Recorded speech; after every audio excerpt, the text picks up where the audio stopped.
이제 다 같이 자리에서 일어나셔서 43장 찬송 부르시면서 성령 강림 일부 12째 주일날 예배 시작하겠습니다.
우리의 마음과 욕망과 은밀한 것까지도 아시는 전능의 하나님, 성령의 감동으로 우리의 마음을 깨끗하게 하옵소서. 하나님을 온전히 사랑하고 그 거룩하신 이름을 진심으로 찬양하게 하옵소서. 주 예수 그리스도의 이름으로 기도하옵나이다. 우리가 죄 없다고 하면 이는 자신을 속이는 것이요 진리가 우리 안에 있지 않기 때문입니다. 그러나 우리가 죄를 고백하면 신실하시고 의로우신 하나님은 우리의 죄를 용서하시고 모든 불의에서 깨끗하게 해 주십니다. 지난 한 주간 우리의 삶을 돌아보면서 잠시 자신의 죄를 고백하는 시간을 갖겠습니다.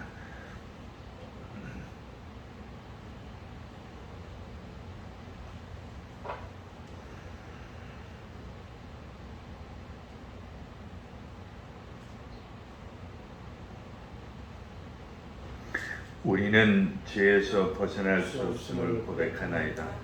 우리는 생각과 말과 행위로 죄를 지었으며 원하는 선을 행치 아니하고 원하지 않는 악을 행하였나이다. 우리는 마음을 다하여 주를 사랑하지 않았으며 내 이웃을 내 몸과 같이 사랑하지도 않았나이다. 하나님의 아들 주 예수 그리스도를 보시고 우리를 불쌍히 여기소서. 우리를 용서하시고 새롭게 하옵소서. 주님 뜻 안에서 기뻐하며 주의 길을 걸으며 하나님의 거룩하신 이름을 영화롭게 하옵소서.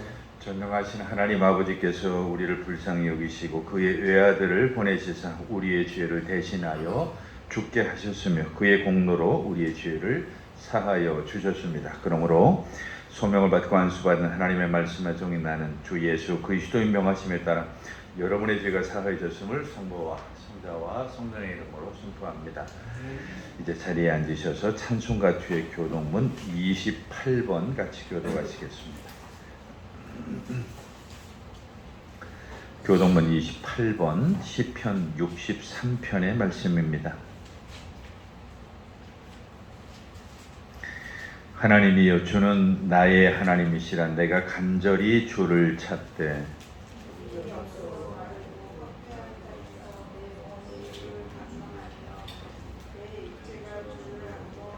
내가 주의 권능과 영광을 보기 위하여 주의 인자하심이 생명보다 나음으로 이러므로 나의 평생에 주를 송축하며 골수와 기름진 것을 먹음과 같이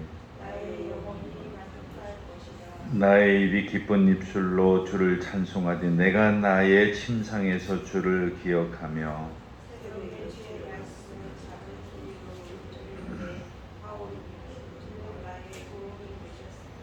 내가 주의 날개 그늘에서 즐겁게 부르리이다. 아멘. 이제 한번 같이 기도하실 때 나라를 위해서 그리고 우리 교회를 위해서 많은 어려운 우리의 이웃들을 위해서 한번 같이 기도하겠습니다.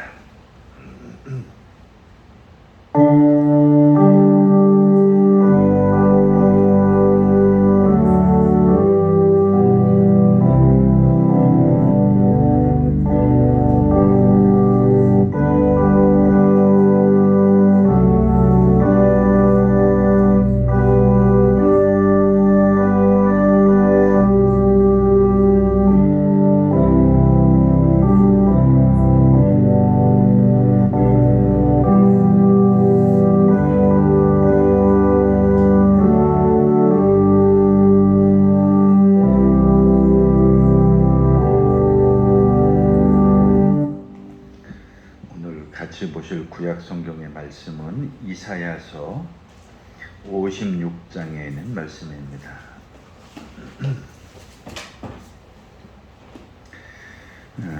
몇 군데로 나뉘어져 있는 말씀 있습니다. 구약 성경 1037쪽에 이사야서 56장 1절 그리고 6절로 8절입니다. 먼저 1절 말씀 같이 보겠습니다. 여호와께서 이와 같이 말씀하시기를 너희는 정의를 지키며 의를 행하라. 이는 나의 구원이 가까웠고 나의 공의가 나타날 것입니다 하셨도다. 6절로 8절입니다. 또 여호와와 연합하여 그를 섬기며 여호와의 이름을 사랑하며 그의 종이 되며 안식일을 지켜 더럽히지 아니하며 나의 언약을 굳게 지키는 이방인마다 내가 곧 그들을 나의 성산으로 인도하여 기도하는 내 집에서 그들을 기쁘게 할 것이며 그들의 번제와 희생을 나의 제단에서 기꺼이 받게 되리니 이는 내 집은 만민이 기도하는 집이라 일컬음이 될 것입니다. 이스라엘의 쫓겨난 자를 모으시는 주 여호와께 말하노라. 내가 이미 모은 백성 외에 또 모아 그에게 속하게 하리라 하셨느니라. 아멘. 오늘 서간문은 로마서 11장의 말씀입니다. 신약성경 254쪽에 있는 로마서 11장 거기도 몇 군데 나누어서 읽겠습니다. 자, 먼저 1절로 2절입니다. 같이 보겠습니다. 그러므로 내가 말하노니 하나님이 자기 백성을 버리셨느냐? 그럴 수 없느니라. 나도 이스라엘인이요 아브라함의 씨에서 난 자요 베냐민 지파라. 하나님이 그 미리 아신 자기 백성을 버리지 아니하셨나니 너희가 성경이 엘리야를 가리켜 말한 것을 알지 못하느냐? 그가 이스라엘을 하나님께 고발하되 13절로 15절입니다. 내가 이방인인 너희에게 말하노라. 내가 이방인의 사도인 만큼 내 직분을 영광스럽게 여기노니 이는 내 권력을 아무쪼록 시기하게 하여 그들 중에서 얼마를 구원하려 함이라. 그들을 버리는 것이 세상의 화목이 되거든 그 받아들이는 것이 죽은 자 가운데서 살아나는 것이 아니면 무엇이리요. 28절로 32절입니다. 복음으로 하면 그들이 너희로 말미암아 원수된 자요 택하심으로 하면 조상들로 말미암아 사랑을 입은 자라. 하나님의 은사와 부르심에는 후회하심이 없느니라. 너희가 전에는 하나님께 순종하지 아니하더니 이스라엘이 순종하지 아니함으로 이제 긍휼을 입었는지라. 이와 같이 이 사람들이 순종하지 아니하니 이는 너희에게 베푸시는 긍휼로 이제 그들도 긍휼을 얻게 하려 하심이라. 하나님이 모든 사람을 순종하지 아니하는 가운데 가두어 두심은 모든 사람에게 긍휼을 베풀려 하심이로다. 아멘. 찬송가 406장 찬송 드리겠습니다.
말씀은 마태복음 15장의 말씀 같이 보겠습니다.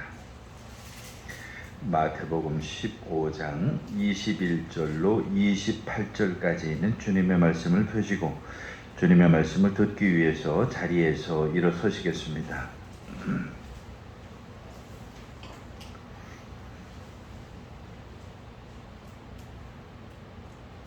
오늘의 주님의 말씀인 마태복음 15장 21절로 28절까지 말씀을 제가 대신 여러분들에게 읽어드리겠습니다. 예수께서 거기서 나가서 두로와 시돈 지방으로 들어가시니 가나안 여자 하나가 그 지경에서 나와서 소리질러 이르되 주 다윗의 자손이여 나를 불쌍히 여기소서 내 딸이 흉악하게 귀신 들렸나이다 하되 예수는 한 말씀도 대답하지 아니하시니 제자들이 와서 청하여 말하되 그 여자가 우리 뒤에서 소리를 지르오니 그를 보내소서. 예수께서 대답하여 이르시되 나는 이스라엘 집에 잃어버린 양 외에는 다른 데로 보내심을 받지 아니하였노라 하시니 여자가 와서 예수께 절하며 이르되 주여 저를 도우소서. 대답하여 이르되 자녀의 떡을 취하여 개들에게 던짐이 마땅하지 아니하니라. 여자가 이르되 주여 올소이다마는 개들도 제 주인의 상에서 떨어지는 부스러기를 먹나이다 하니 이 예수께서 대답하여 이르시되 여자여 내 믿음이 크도다 내 소원대로 되리라 하시니 그때로부터 그의 딸이 나으니라. 아멘. 사도신조로 우리 신앙 고백 드리도록 하겠습니다. 전능하사 천지를 만드신 하나님 아버지를 내가 믿사오며 그의 아들 우리 주 예수 그리스도를 믿사오니 이는 성령으로 잉태하사 동정녀 마리에게 나시고 본디오 빌라도에게 고난을 받으사 십자가에 못 박혀 죽으시고 장사한 지 사흘 만에 죽은 자 가운데서 다시 살아나시며 하늘에 오르사 전능하신 하나님 우편에 앉아 계시다가 저리로서 산자와 죽은 자를 심판하러 오시리라. 성령을 믿사오며 거룩한 공회와 성도가 서로 교통하는 것과 죄를 사해 주시는 것과 몸이 다시 사는 것과 영원히 사는 것을 믿사옵나이다. 아멘. 이제 자리에 앉으셔서 391장 찬송 드리겠습니다.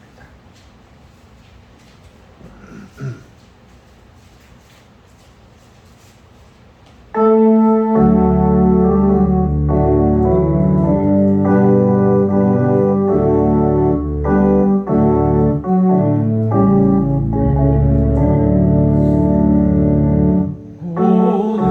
놀라운 곳에 주의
하나님 아버지와 우리 주 예수 그리스도로부터 오는 은혜와 평강이 오늘도 여러분과 함께 하시기를 간절히 축원합니다.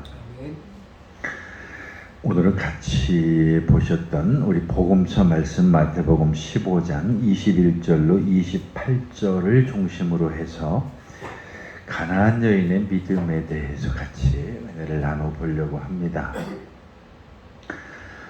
사실 그 이스라엘 사람들이 우리가 구약부터 쭉 보면은 하나님으로부터 선택받은 민족으로서 굉장히 긍지를 가지고 살았죠. 그런데 나중에 그 긍지가 좀 교만으로 이어지게 됩니다. 우리는 선택받았다라고 하는 거예요. 그러니까 이 말은 다른 말로 하면 나는 선택받았지만 너희는 선택받지 않았다라고 하는, 그래서 자기들이 선택받은 민족으로서의 긍지를 갖는 것까지는 좋았는데 선택받지 못한 다른 사람들에 대해서 업신여기는 그런 마음을 가졌죠. 그리고 심지어 우리가 이렇게 선택받았기 때문에 우리는 좀 적절하게 신앙생활을 해도, 그리고 하나님을 어지간히 믿어도 하나님께서 우리를 선택하셨기 때문에 우리는 걱정이 없다. 왜냐하면 우리는 하나님이 다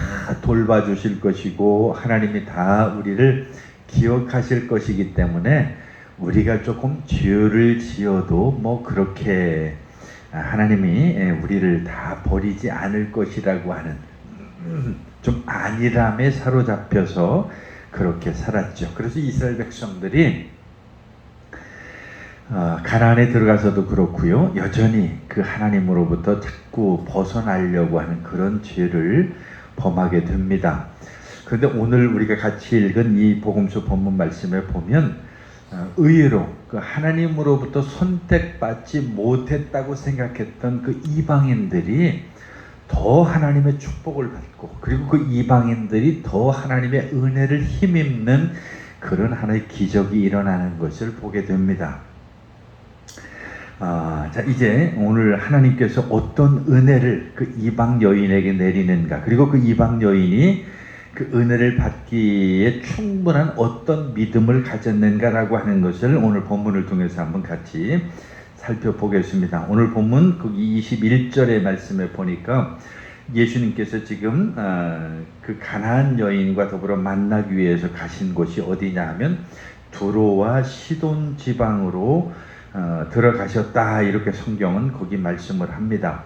두로와 시돈이라고 하는 것은 사실은 이스라엘의 경계 밖에 있는 곳이에요. 그러니까 이스라엘이라고 하는 울타리가 아닌 그 울타리 밖에 있는 거예요. 이 말은 다른 말로 하면 오늘 우리 그리스도인들이라고 하면, 예수 믿는 사람들이 하나의 울타리라고 한다면 그 울타리 밖에 있는 또 다른 사람들이에요. 그러니까 울타리 안에서 예수를 잘 믿는다고 생각하는 우리 그리스도인들, 그 의외의 사람들이 우리가 생각할 때는 흔히 불신자라고 이렇게 얘기하는 그런 사람들의 그룹이라고 말할 수도 있겠죠. 물론 그렇다고 해서 그들이 예수에 대해서 모르느냐? 아니죠. 예수님이 그동안에 많은 이적과 기사를 행하셨기 때문에 예수님에 대해서도 충분히 들었고 알고 있는 그런 이방 사람이었죠. 특별히 정말 그 이스라엘 사람들이 아까 초기에 말씀드린 것처럼 그 이방 사람들에 대한 그 편견은 굉장히 심했어요. 그래서 지금도 우리 그리스도인들이 아직도 그런 그 뭐라 그럴까, 자만심 같은 그 교만함에 취해 있는 경우들이 많아요. 그래서 심지어 우리가 막 뭐 노골적으로 얘기해서 뭐 예수 천국, 불신 지옥 이러면서 우리가 전도할 때도 자칫 오해하기 쉬운 그런 표현들을 쓸 때가 많죠. 그래서 예수 믿지 않은 사람, 예수 믿지 않는 사람들은 정말 상종하면 안 된다는 이런 식의 이야기들을 우리가 공공연하게 행하고, 뭐 당연히 예수 믿는 사람끼리만 모여야 되고 예수 믿는 사람끼리만 뭘 도모해야 된다라고 하는 그런 생각들을 가진 것이 사실입니다. 어쨌든 오늘 이야기는 예수님께서 두로와 시돈이라고 하는 지방으로 올라가시는 것으로 이야기가 시작이 되는데, 바로 그 두로와 시돈 지방은 이스라엘 경계 밖에 있는 그런 마을이었다라고 하는 것이죠. 그래서 그 위치가 현재로 말하면 그 레바논 그 해안을 따라서 그 북쪽에 있는 어떤 지방인데, 예수님께서 지금 가신 곳이, 즉 다시 말하면 이 말은 이방인 지역에 가셨다 이런 말이에요. 그러니까 예수님께서 유대인 지역이 아닌 그 이방인 지역을 지금 가신 것으로 우리는 지금 두로와 시돈 지방을 통해서 알 수가 있습니다. 그리고 그곳에 사는 사람들도 당연히 유대인들이 아닌 사람들이 거기 살고 있는 것이죠. 그래서 이 사람들은 이스라엘의 종교를 따르지 않는 사람들일 뿐만 아니라 어쨌든 이스라엘 입장에서는 그들은 이방인으로 불렸던, 그러니까 하나님의 축복에서 벗어나 있는 그런 사람들이라고 여겨지는 그런 사람들로 모여진 사람들, 그리고 거기 사는 사람들이었다라고 하는 것이죠. 그런데 그 지방에 사는, 두로와 시돈 지방에서 사는 가나안 여인이 지금 예수님 앞에 나오는 것으로 그 이야기가 시작이 됩니다. 그래서 거기 가나안 여자 하나가 그 지경에 나와서라고 하는데, 그 이방인 여자예요. 근데 여기 보면은 우리 22절에 보면 가나안 여자 하나가 라고 이렇게 마태복음은 그렇게 이야기를 하지만, 사실은 마가복음에 보면 그 다른 그 일종의 뭐 시로페니키아 지방의 어떤 여인으로서 다르게 표현을 합니다. 근데 마태는 이 여인을 지금 가나안 여인이라고 이렇게 부르고 있는 것이죠. 그래서 옛날에 그 이스라엘 사람들이 그 이스라엘에 들어오기 이전에 이미 그곳에서 살고 있던 일종의 원주민 같은 그런 사람들이라고 이렇게 이야기할 수도 있고, 흔히 우리가 이야기하는 구약에서 가나안 사람 하면 바로 이스라엘이 그 가나안에 들어가기 전에 거기 살고 있던 그 사람들을 이야기하는 것이죠. 그러나 그들은 이스라엘 종교에 대해서 전혀 모르는 사람들은 아니었어요. 이미 예수님께서 하신 이적과 기사가 많았기 때문에 소문도 들었을 거고, 그리고 예수님이 얼마만큼 대단한 사람인가라고 하는 것을 직접 본 사람도 있었을 것이고, 아마 그 예수님의 어떤 그 능력을 다 이해하고 있는 그런 사람들이 그 중에 많았다라고 하는 것이, 그러니까 지금 오늘 예수님 앞에 온 이 가나안 여인도 아마 적어도 예수님에 대해서 어느 정도 알고 있는 그런 여인이었을 것이다 라고 그렇게 짐작해 볼 수가 있죠. 그래서 이 여인이 예수님 앞에 나와서 지금 제일 먼저 소리를 뭐라고 질르려, 거기 소리 질러 이르되 라고 이렇게 표현이 되어 있는 것으로 봐서 그냥 조용히 예수님 앞에 있는 게 아니라 어찌 보면 간절한 마음으로, 정말 아마 거기 사람들이 많았을 테니까요. 그리고 예수님이 정말 내 이야기에 좀 집중해 주십시오라고 하는 그런 소망을 가지고서 큰 소리로 아마 그렇게 외쳤던 것 같아요. 뭐라고 외쳤냐면 거기 참 재미있는 표현이에요. 다윗의 자손 예수여 라고 이렇게 소리를 쳐요. 이 다윗의 자손 예수여 라고 하는 이 표현이 신학적으로는 굉장히 중요합니다. 그냥 예수 선생님, 뭐 아니면 랍비여 뭐 이렇게 부를 수도 있는데, 다윗의 자손 예수여 라고 하는 이 표현 자체가 왜 중요한가라고 하면은 예수님의 정체성을 이야기하는 것이기 때문에 그래요. 사실 다윗의 자손이라고 하는 것은 구약 시대부터 시작해서 많은 이스라엘 사람들이 메시아를 기대하고 있었는데, 그 기대하던 그 메시아라고 하는 그분이 바로 당신이라고 하는 것을 인정하는 표현이기 때문에 그래요. 아마 그냥 선생님 막 이렇게 불렀다고 한다면 별로 그 의미가 크지는 않았을 거예요. 그리고 뭐 그 당시 자기들의 표현대로 무슨 랍비요, 뭐 존경하는 분이요, 뭐 이렇게 이야기했다고 한다면 사실은 그 의미가 퇴색됐겠지만, 오늘 아주 중요한 표현을 거기 쓰고 있죠. 예, 다윗의 자손 예수요. 이 말은 다른 말로 하면 바로 당신이야말로 우리가 구약 시대부터 시작해서 그 유대인들이 그렇게 기다렸던 그 메시아이신 그분이 아닙니까? 라고 하는 것을 인정하는 거죠. 그러면서 거기 뭐라고 이야기를 합니까? 나를 불쌍히 여겨 주시옵소서 라고. 어쨌든 그 메시아가 오시면 그 메시아의 은혜가, 그 축복이 자기한테도 그리고 이방인들에게도 미칠 것이라고 하는 것을 아마 이 여인은 어느 정도 소문을 통해서 알았는지 아니면 자기가 직접 들었는지 뭐 그건 알 수 없지만, 어쨌든 그 메시아에 대한 소식을 잘 듣고 알고 있는 그런 여인이었기 때문에 이 예수님에게 축복을 받기 위해서 그 메시아라고 하는 당신이 나는 믿는데 그 메시아라고 한다면 내가 놀라운 일을 당신을 통해서 경험할 수 있을 것이다라고 하는 그 믿음을 가지고서 지금 그 앞에 나왔다라고 하는 것이죠. 그런데 더 놀라운 것은 그 믿음을 가진 이 여인이 그 다음에 한 이야기가 또 더 놀라워요. 나를 불쌍히 여기소서라고 하는 이 표현이에요. 이거 정말 신학적으로 너무 중요한 두 가지 용어입니다. 다윗의 자손이여라고 하는 이 표현도 너무너무 중요한 표현이지만 나를 불쌍히 여기소서라고 하는, 여러분 우리가 지금 예배의식문을 정상적으로 하지 않았기 때문에 그렇지 우리 전통적인 우리 기독교 예배 중에는 바로 이 표현을 꼭 집어넣습니다. 이 표현이 왜 중요하냐면 나를 불쌍히 여겨주신 키리에레이션이라고 하는 그런 표현인데, 나를 불쌍히 여겨주시옵소서라고 하는 것은 우리가 주님 앞에 하나님 앞에 나아가는 예수 믿는 사람들의 아주 중요한 자세이기 때문에 그래요. 그래서 정말 예수님 앞에 나가는 사람들이 이러한 마음가짐을 가지고서 나가고 예배를 드려야 된다는 거는 그래서 우리가 지금 제가 예배의식문을 다 쓰지는 않지만 그 예배의식문에 중요한 그 대목이 있습니다.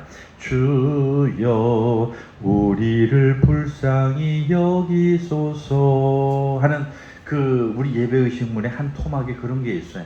우리가 다 그 예배의식을 다 쓰지 못하기 때문에 여러분들에게 조금 낯설 수도 있겠습니다. 그러나 너무너무 중요한 표현이에요. 그래서 제대로 예배를 드리는, 그리고 전통적인 예배의식을 따라서 드리는 모든 교회에 가면은 그것이 가톨릭이든 루터교이든 아니면 적어도 성공이든 이런 예배의식을 사용하는 그 리처처치라고 하는 그 하이처치에 가게 되면 누구나 들을 수 있는 그 표현 중에 하나가 그거예요.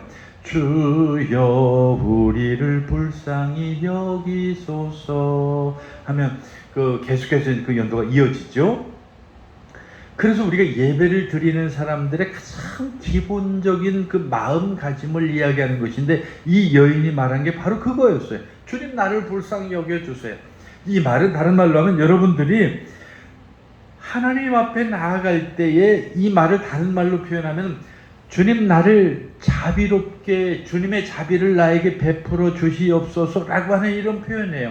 우리가 기도할 때도 그렇고 하나님 앞에 나올 때 제일 먼저 여러분이 앉아서 이 십자가를 보고 어디에서 여러분이 기도할 때 가장 먼저 앞서야 될 마음가짐이 그거라는 거예요. 제일 오자마자 그냥 무슨 뭐 노래를 부르고 이게 아니에요. 제일 먼저 여러분이 기도하기 위해서, 그리고 여러분들이 이곳에 예배를 드리기 위해서 왔다고 한다면 우리 입에서 가장 먼저 나와야 될 표현이 이거예요. 주님, 불쌍한 죄인이 여기 왔습니다. 나를 불쌍히 여겨 주시옵소서. 주님 나에게 자비를 베풀어 주시옵소서 라고 하는 이 표현이 가장 먼저 있어지고, 그리고 그 다음부터 어떤 다른 표현, 다른 기도가 있어줘야 된다라고 하는 그런 얘기죠. 그리고 나서 그 간절한 자기의 기도 제목을 거기 뒤에 얘기를 합니다. 아마 이 이야기가 우리한테는 또 뭐 이 여인에게는 핵심이겠죠.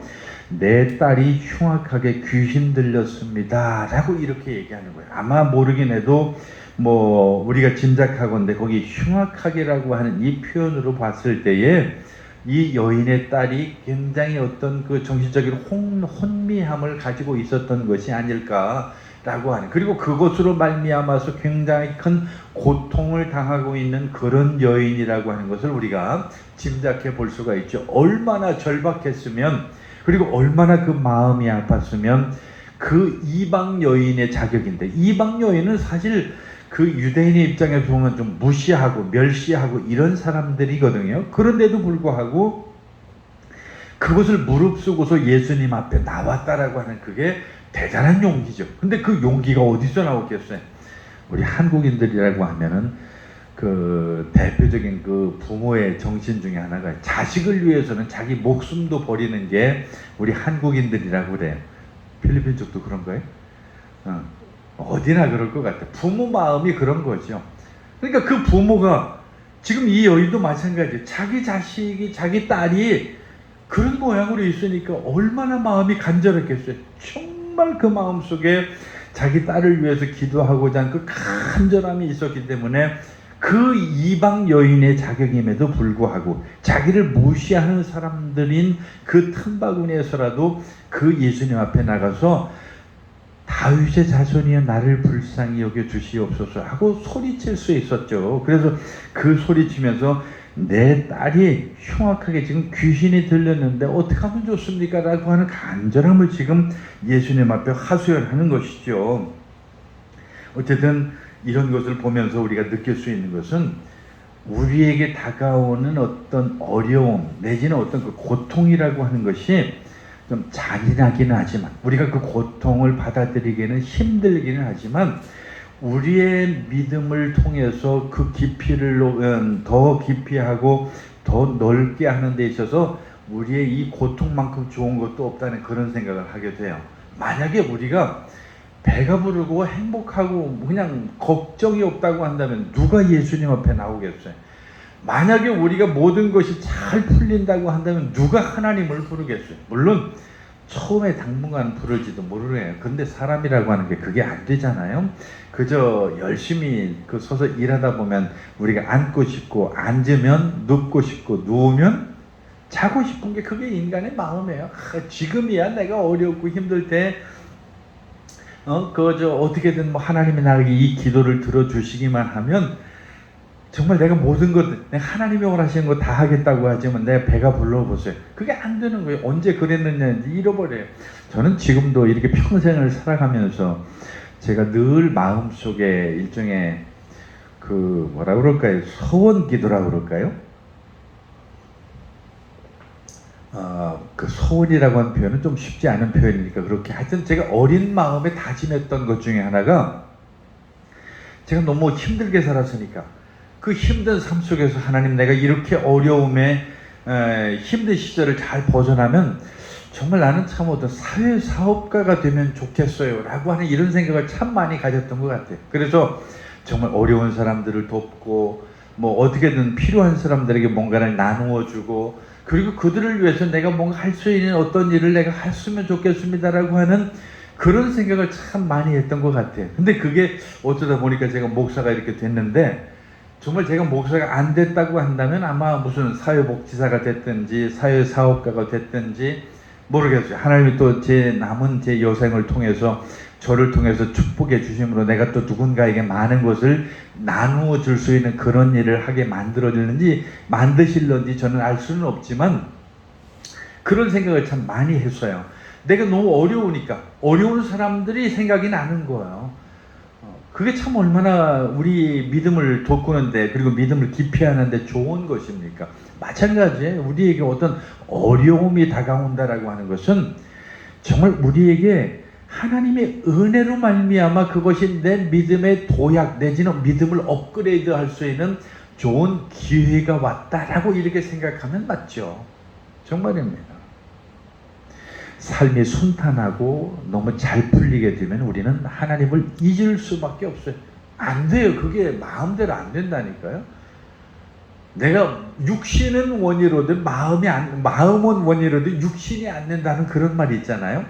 사람이 배가 고플 때 정말 뭔가를 위해서 최선을 다하지 배가 불러보세요. 잠자느라고 어디 그런 생각이 안 나죠.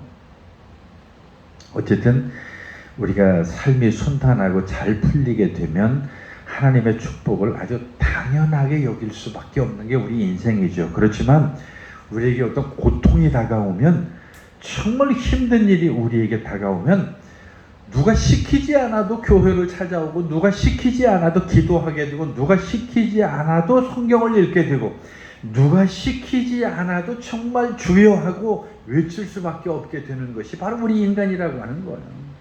환난이 올 때마다 하나님께서 우리에게 그렇게 말씀하죠. 환난 날에 나를 부르라. 내가 너를 건지리니 너는 나를 영화롭게 하리라. 이게 바로 오늘 우리가 어렵고 힘들 때 하나님 앞에 다가가면 그 환난의 날에 하나님께서 우리를 기억하시고 우리의 기도를 들으시고 그리고 하나님께 도움을 청한 그 도움이 하나님으로부터 우리에게 주어진다라고 하는 사실을 믿으시기 바랍니다.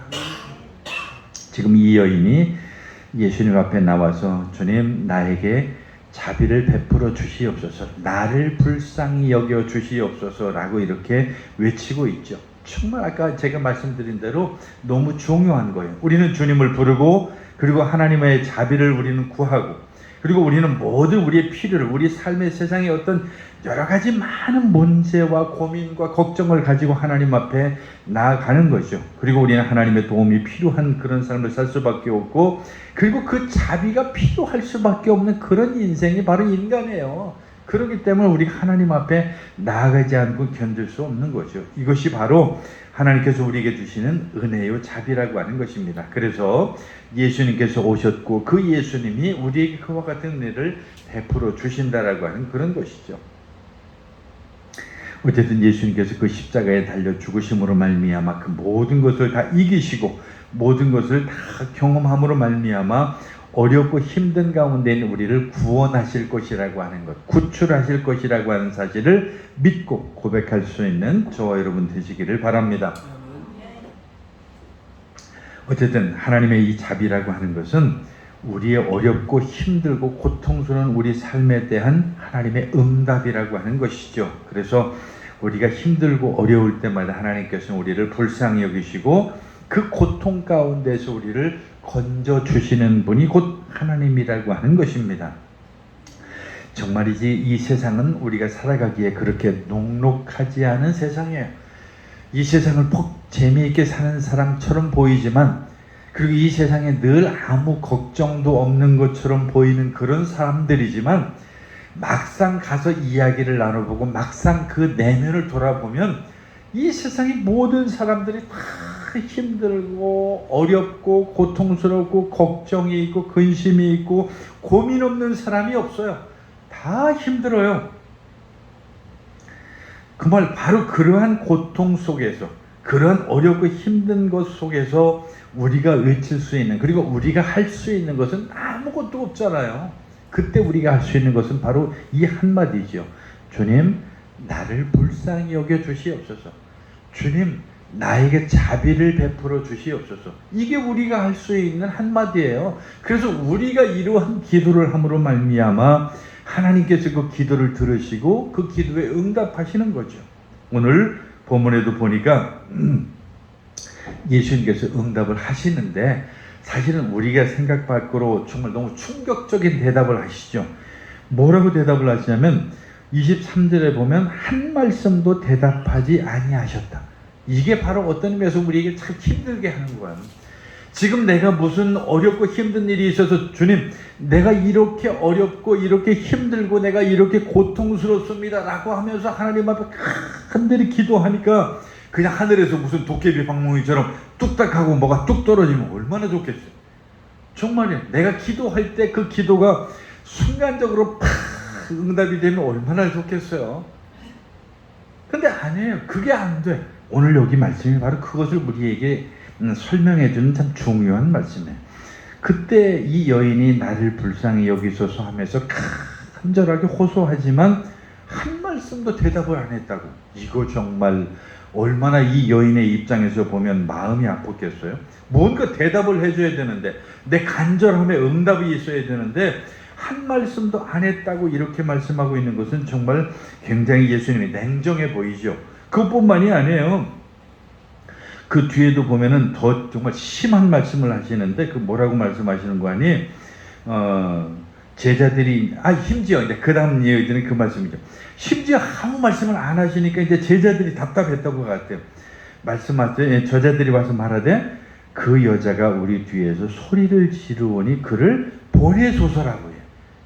이 제자들도 보면 참 그렇게 예수님을 쫓아다니면서도 얼마나 이 제자들의 마음에 그 이기적인가라고 하는 것을 우리가 좀 짐작이 되죠. 적어도 우리만 같아도 이 정도는 아닌데 제자들은 우리만 또 못한 놈들인 것 같기도 해요. 때로는 보면은 물론 나중에 예수님 십자가 달려 죽으시고 뭐 다 회심하고 정말 제자로서의 멋진 삶을 살았지만 이런 모습들을 볼 때마다 정말로 우리가 분노가 생길 때가 있어요. 그래도 그렇지 이방 여인이 와서 그렇게 예수님 앞에 간절히 부르짖고 소리치면서 외치는데 예수님한테 그 이야기를 전달하는데 뭐라고 지금 대답을 해요? 저 여자가 자꾸 우리 뒤에서 소리치니까 좀 보낼까요? 이게 말이 되냐고요. 거기 24절 예수님도 거기 한술 더 떠요. 한술 더 떠서 뭐라고 말씀해요? 나는 이스라엘 집에 잃어버린 양 외에는 다른 데로 보내심을 받지 아니하였노라 라고 이렇게 이야기를 합니다.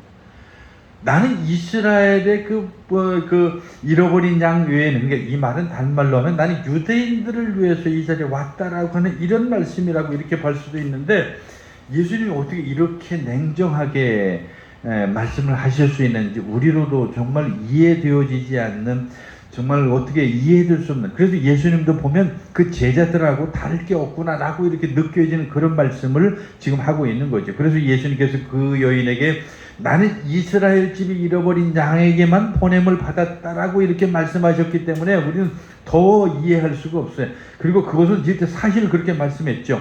그리고 예수님의 사역에서 실제로 예수님이 사역하신 것도 유대인들을 위해서 주로 사역을 하셨던 것도 우리가 알고 있죠.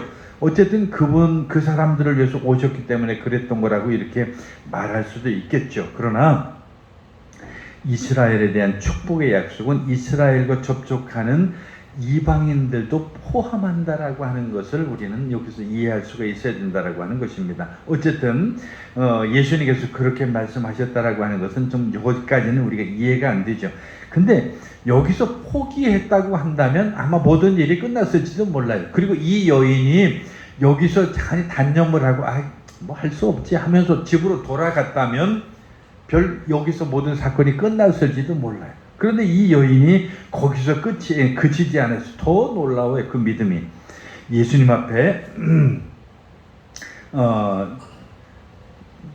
거기 25절 이 표현을 어떻게 해야 될지 모르겠는데, 여자가 와서 예수께 이르되 라고 하지 않고 거기 한 표현이 하나가 덧붙여 있어요. 여자가 예수께 절하며 이르되. 이 말의 의미를 영어 성경에서 보면 무릎을 꿇었다라고 하는 그런 의미로 거기 표현이 돼. 그러니까 이 말은 다른 말로 하면 그냥 예수님 앞에 왔다는 거 아니에요. 정말 간절함으로 예수님 앞에 절을 했다. 우리 한국에서 절이라고 하는 게 뭐예요? 그냥 무릎을 꿇고 고개를 숙이고 예수님 앞에 표현을 그렇게 했다는 얘기예요. 그러니까 이게 얼마나 간절했다는 얘기입니까? 그러면서 저를 도와줬소서. 이 간절한 믿음의 상황을 우리가 직접 눈으로 목격하지는 않았지만 어떤 상황이었을 것이라고 하는 것을 충분히 짐작할 수 있는 그런 내용으로 지금 거기 표현이 됐어요. 절을 하면서 이르되 주님 저를 도와주소서라고 이렇게 얘기했다는 거예요. 근데 예수님은 또 더 냉정하게 말씀을 해요. 뭐라고 말씀해요? 26절에 보면 정말 예수님이 이게 말씀이 맞나 싶을 정도인데, 자녀의 떡을 취하여 개들에게 던짐이 마땅하지 않다라고. 근데 여기 이 26절에 대한 그 해석이 조금 오해가 있으면 안 됩니다. 이게 사실은 많은 주석가들이 그렇게 얘기를 해요. 즉 여기서 이야기는, 우리는 개라고 하는 표현이 집에서 기르는 그런 사람하고 비교되어서는 천한 것으로만 이렇게 생각을 하잖아요. 근데 실제로 이 개념을 조금 더 달리 보면 그 당시에도 그랬다고 그래요. 이 그리스 헬라말 중에서 이 개라고 하는 이 표현에 두 가지 의미가 있는데, 하나는 우리가 천박하게 여기는 그 짐승으로서의 개가 있고, 그리고 오늘 우리가 또 반려견이라고 생각하는 의미에서의 그 개라고 하는 차원의 의미가 또 있다고 그래요. 그렇기 때문에 우리가 여기서 조금 오해하지 말고 좀 우리 입장에서 이해한다고 한다면, 오늘 개라고 하는 것은 오늘날 많은 사람들에게 단순히 짐승의 의미가 아니에요. 가족이에요. 가족이라고 하는, 가족, 아끼는 하나의 가족이잖아요. 그래서 반려라고 하는 표현을 쓰는데, 요즘에는 심지어 가족보다 더 소중하게 여겨요. 제가 좀 이 설교가 길어질 것 같아서 긴 얘기는 못하지만, 이런 짐승은, 동물은 의료보험이 안 되기 때문에 한번 어디가 아파서 동물병원에 가면 기본이 10만 원이고 조금 수술을 한다 하면 이런 100만 원, 200만 원이 넘어가요. 근데 요즘에 그 100만 원, 200만 원 같으면 옛날 어른들 같으면 갖다 버려요. 옛날 어른들은 절대로 그거 그냥 안 수술, 무슨 그런 돈을 들여. 근데 지금 사람들은 안 그래요. 100만 원 아니라 1000만 원을 들여서라도 그 조그만 개 한 마리 살리려고 병원에 가서 막 그냥 돈을 들이잖아요. 그런 개념이에요. 그러니까 적어도 우리는 그런 입장에서 그것을 이해한다고 한다면, 그렇게 이야기하면서 예수님 앞에 호소를 하시오. 나를 좀 도와주시면 안 되겠습니까? 충만히 나를 좀 도와주시옵소서. 그녀는 정말 어떤 그 개의 권리를 가지고서 자기 딸의 권리를 얻는, 이게 바로 루터가 이야기한 얘기거든요. 바로 그런 의미로서 그 자기의 어떤 그 기도를 이끌어내는 거죠. 그 기도의 응답을 이끌어내는 거죠. 그래서 결국은 이 여인의 어떤 그 믿음을 보시고 오늘 결론이라고 하는 것은 다른 것도 아니죠. 한마디로 예수님께서 하신 거예요. 이 여자가 참 믿음이 크다. 정말 여자여 내 믿음이 크다라고 하는 놀라운 그 말씀 한마디로 모든 게 다 해결이 돼버려요. 근데 여기서 우리가 마지막으로 오해하지 말아야 될 것이 하나가 있어요. 그러면 우리가 믿음을 강조할 것이냐? 사실은 믿음보다 더 중요한 것이 있는데 그게 뭐냐면 우리가 봐야 되는 것은 믿음이 아닌 예수님이라고 하는 사실이죠. 예수님을 바라보는 거예요. 그 예수님을 향한 그 진정한 믿음이 예수 그리스도를 향해 있어야 올바른 것이죠. 물론 그 의미가 다 비슷비슷 통하는 것이긴 하지만 어쨌든 우리는 이 이야기의 결론이라고 하는 것이 예수님께서 그 믿음을 보시고 그 딸을 치유해 주셨다라고 하는 것을 우리는 잘 알고 있죠. 정말 놀라운 소식입니다. 오늘 우리의 믿음이 어떤 믿음이 되어야 되는가, 그리고 우리의 그 믿음을 통한 하나님의 그 보답, 은혜, 자비, 이것이 어떤 것인가를 우리가 안다면 오늘 우리가 어떻게 예수를 믿어야 될 것인가, 어떻게 교회 생활을 해야 될 것인가 라고 하는 것도 우리에게 다 답이 나올 것이라고 생각이 됩니다. 오늘 우리의 믿음이 크고 작은 것보다 더 중요한 것은 예수님을 바라보는 것이라고 하는 것. 그래서 예수님 앞에 나를 불쌍히 여겨 주시옵소서, 내 믿음 없는 것을 불쌍히 여기시옵소서라고 이렇게 고백하고 그 예수님 앞에 무릎 꿇고 아까 이 여인처럼 절하며 기도할 수 있는 그런 믿음으로 예수님의 응답을 받는 그런 놀라운 신앙이 될 수 있기를 간절히 축원합니다.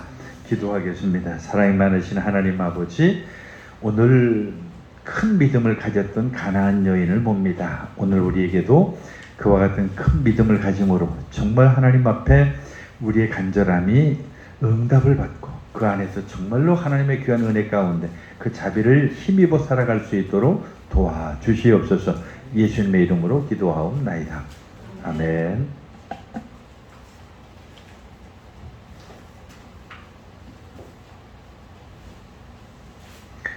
이제 우리 384장 부르시면서 봉헌 드리겠습니다.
땅에 살아가면서 정말 이 가나안인이 가졌던 좀 큰 믿음을 우리가 갖게 하시고 그 큰 믿음으로 말미암아 하나님으로부터 예수님으로부터 정말 내 믿음이 너를 구원하였다라고 하는 그 응답을 들었듯이 오늘 우리의 믿음을 통해서 예수님으로부터 칭찬받는 믿음이 되게 하여 주시옵소서. 오늘도 하나님 앞에 드려진 귀한 물질들이 있습니다. 하나님 기뻐 받아 주시옵소서. 특별히 감사 마음으로 드려진 그 물질마다 하나님께서 드린 손길 위에 더 큰 감사와 은혜를 허락하여 주시옵소서. 하나님께서 사랑하셔서 귀한 직장으로 말미암아 얻은 바 하나님의 그한 은혜로 말미암아 드린 물질이 있사오니 그 직장을 하나님께서 복 주시옵시고 그 삶을 지켜 인도하여 주셔서 축복하여 주시옵소서.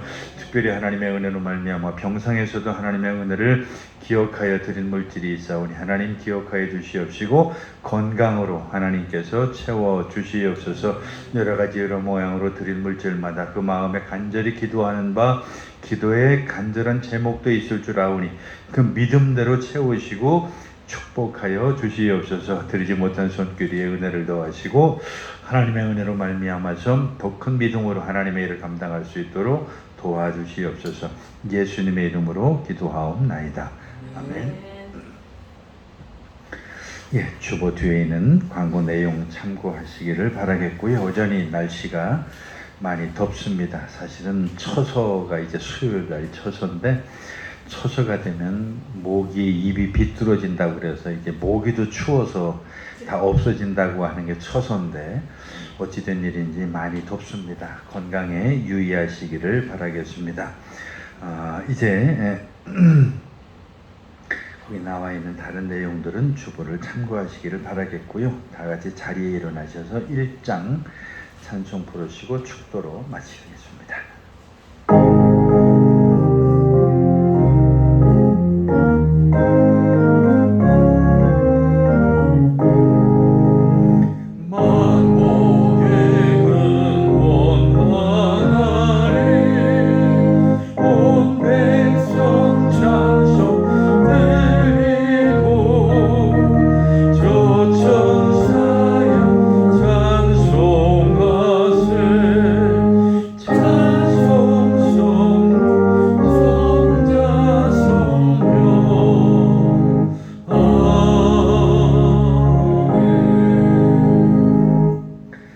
이제는 우리 주 예수 그리스도의 크신 은혜와 하나님 아버지의 극진하신 사랑과 성령의 감동 감화 교제의 교통하심이 가나안 여인처럼 큰 믿음을 가지고 정말 하나님 안에서 큰 자비를 힘입기 원하는 사랑하는 모든 성도들 머리 위에 이제부터 영원까지 함께 하시기를 간절히 축원하옵나이다. 아멘.